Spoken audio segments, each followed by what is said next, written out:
Galileo's Daughter, a historical memoir of science, faith, and love by Dava Sobel. Dava Sobel makes sure to include a biography of Galileo's life, his accomplishments, and everything he wanted society to know through his astronomical, philosophical, and mathematical revelations and theories and accomplishments. But besides that, Sobel makes sure to include a side that we really don't know about Galileo. And this is conveyed through the letters between him and his daughter, Maria Celeste. We find themes of love, courage, and perseverance, but also conflict, trial, and tribulation, and the divergence between genders of male and female during this time. The memoir starts off by giving us a small biography about Galileo. Galileo Galilei was born in Pisa, Italy in 1564 to his father Vincenzo Galilei and his mother Giulia Galilei. The Galilei family are descendants of a famous physician, Galileo Buonarroti. Galileo is the oldest of 6 siblings, 3 of which pass away in their young ages. He has a sister Virginia, he has another sister named Livia, and a brother Michelangelo. He also has 3 kids with his mistress Marina Gamba of Venice, who is legitimized. Virginia is born on August 13, 1600, and dies April 2, 1634. She is moreover known as Suor Maria Celeste after becoming a nun. Livia is born on August 18, 1601, and dies in 1659. She is also known as Suor Arcangela after also becoming a nun. And Galileo's only son, Vincenzo, is born on August 21st, 1606, and dies in 1669. Galileo does not marry his mistress Marina due to social and caste differences. And because of this, both his daughters Virginia and Livia are deemed unmarriageable and put into a convent at the age of 13 years old. Galileo's letters to Celeste don't survive. They are burned or thrown away, but her letters to him are very well preserved. From 1581 to 1585, Galileo attends the University of Pisa, but he doesn't earn a degree. However, in 1589, he gets a teaching spot in the mathematics department at the University of Pisa. And in 1591, after his father dies, Galileo has to take up the full responsibility financially for his family. This includes getting his sisters married, paying for their dowry and wedding expenses, and additionally providing for his brother to do music. So in 1592, Galileo gets a promotion and a seat in math at the University of Padua. He gets a better salary, better friends, aids in building the Venetian arsenal, and gets a patent by the Senate for an irrigation invention. And this is where he meets his mistress, Marina. In 1597, Galileo makes the geometric and military compass of Galileo Galilei. Here, he also tutors the Prince Cosimo of the Medici family in hopes of getting the prestigious spot as court mathematician. And when the Duke dies in 1609, Cosimo becomes the Grand Duke Cosimo II. Soon after, Galileo begins to work on making his own telescopes that are initially created by Hans Lippershey from Holland. He is the first to use the telescope to observe the moon and the 4 moons of Jupiter in 1610. He writes on his observations, theories, and hypotheses in the Starry Messenger of 1610. And describes the Milky Way, sunspots, and the rotation of the sun. Soon after, he takes up the position of philosopher and mathematician to the Grand Duke, Cosimo II, additionally as chief mathematician of the University of Pisa. Marina gets married to Giovanni Bartoluzzi, and Galileo visits Rome to put his ideas on the table. And to his surprise, he gets a lot of support and acceptance from Collegio Romano. He then further joins the Lycean Academy that is established by Prince Cesi and meets Pope Paul V.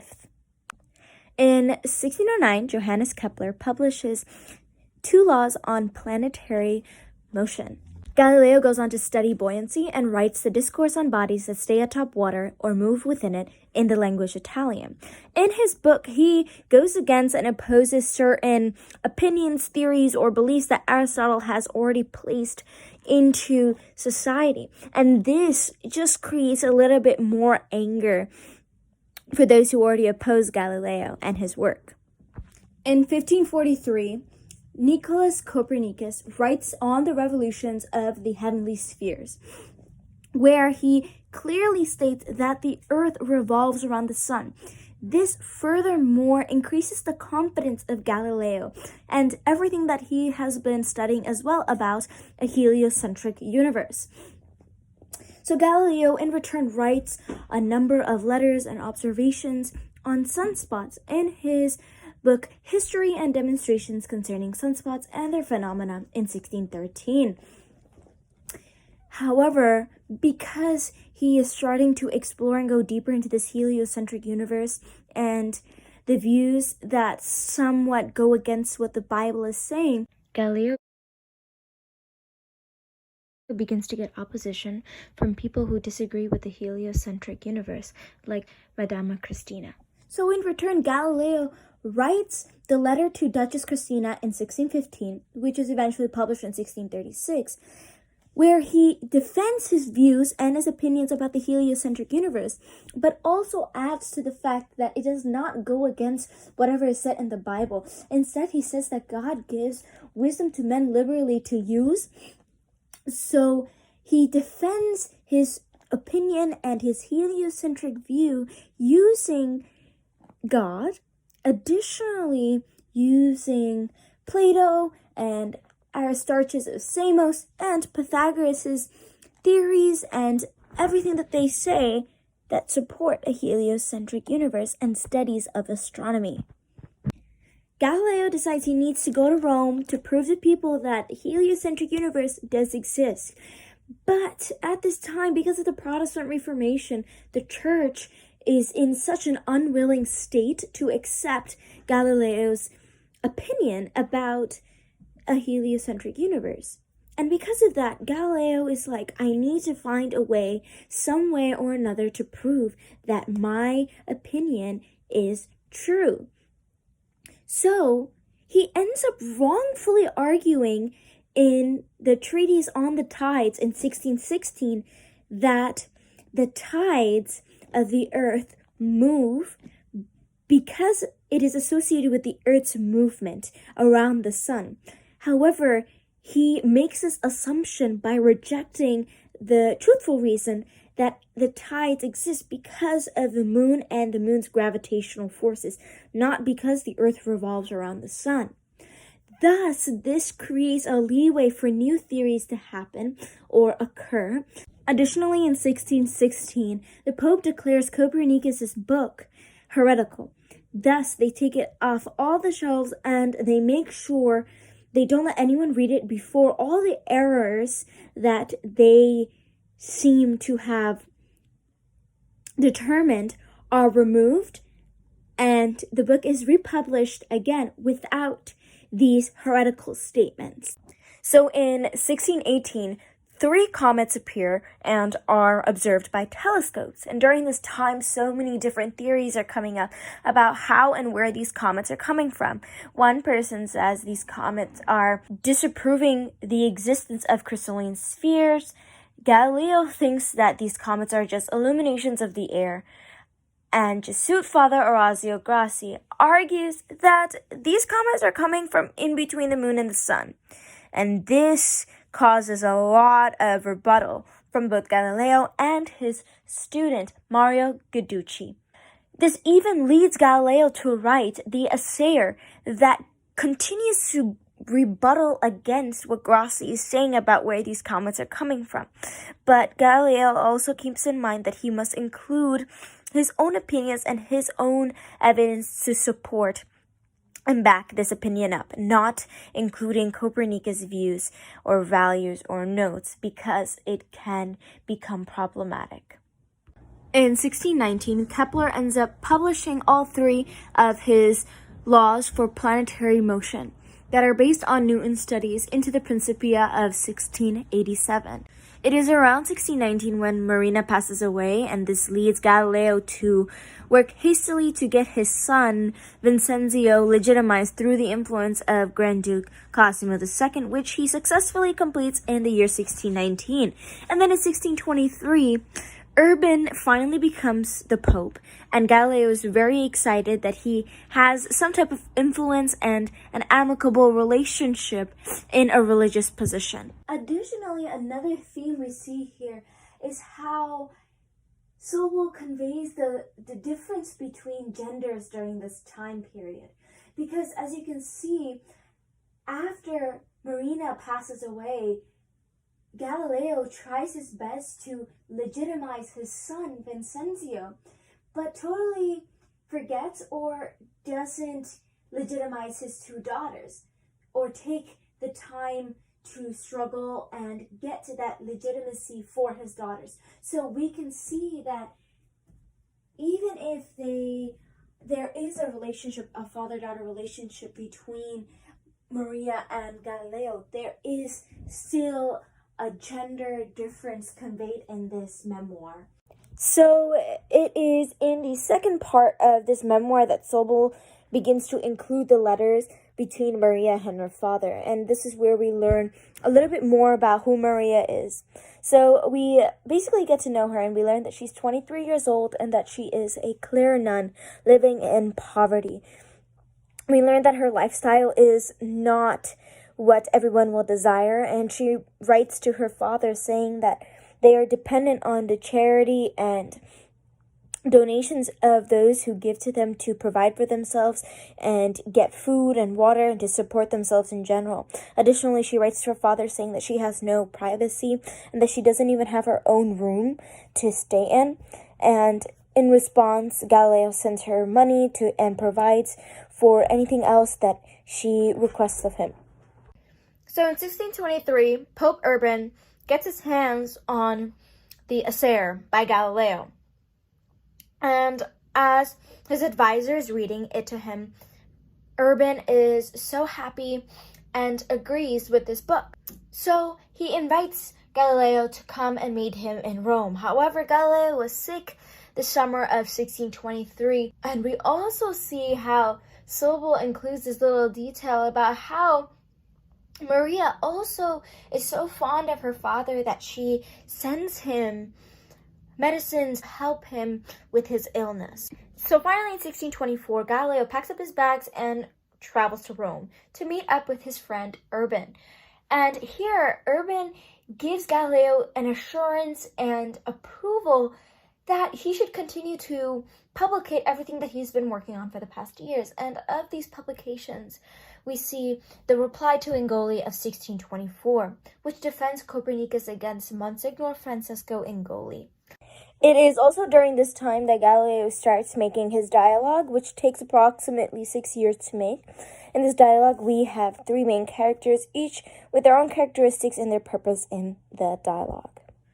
And Galileo finally comes to a conclusion and says, hey, we can't prove that the Earth is revolving around the sun by just doing experiments with regular objects on this Earth, because that does not compare to an astronomical sense. So that can only be refuted. A heliocentric view of the universe can only be refuted if you have astronomical evidence to do so. From 1618 to 1648, Germany experiences a very long and tedious war that causes a lot of religious conflicts and turmoil, alongside the fact that Galileo is also facing a lot of conflict with the University of Pisa to sustain his residency there. And in 1629, Castelli observes that a sunspot has changed its location and reappeared on the opposite side to where it was originally found. So this adds to Galileo's excitement and confidence about reassuring that this is a heliocentric universe, alongside supporting Copernican views. From 1629 to 1630, we see a lot of changes in Galileo's life. He goes to stay with Tuscan ambassador Francesco Nicolini and his wife. And here we see a lot of changes happen. The plague breaks out in 1629 as well, and Urban does a lot of things to improve the Vatican City, alongside Cesi dying in 1630, resulting in the Lyncene Academy to fall to its end. Additionally, we see that there is so much poverty going around, especially in the convents where Maria is.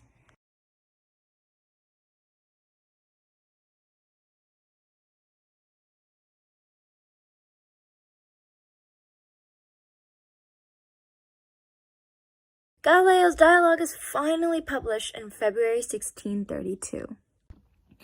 This dialogue had so many different reactions. Some converted, others hated it completely, but an important reaction to consider was Urban's.